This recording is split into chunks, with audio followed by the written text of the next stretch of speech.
The wind was howling when this tree crashed clear across Chris Dixon's roof. We couldn't hear the crack over the sound of the wind.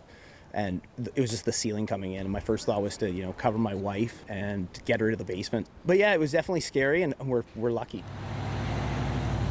The storm hit hardest on Vancouver Island.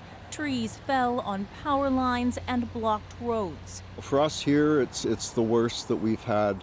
We've had other bad storms, but as far as trees down, this is the worst. At one point, 270,000 households lost power throughout the province. There were problems across the grid. Check out this surge in downtown Vancouver.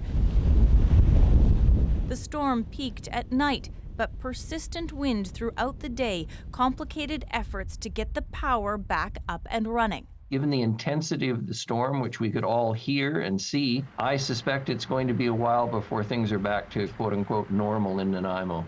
The weather pattern is called a bomb cyclone. It happens when pressure drops fast. The pressure in the center of the storm was similar to what we'd expect to see in a major Category 3 or Category 4 hurricane. We don't see that off the west coast.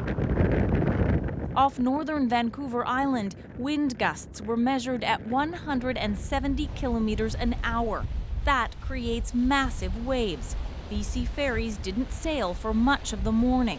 We need to make these decisions to really balance how do we keep people moving, but how do we keep them safe?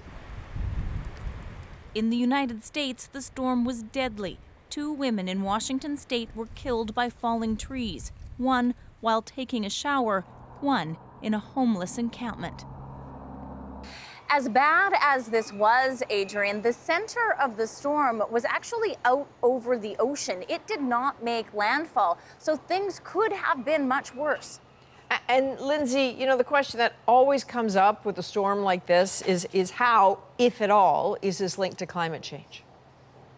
Well, it's too soon to make an official link. It certainly will be studied. This is different from a hurricane. We know with those storms, they are intensified because of warmer water. Bomb cyclones haven't been studied as much, although there is evidence that patterns like this are moving further north. All right, Lindsay Duncombe in Vancouver.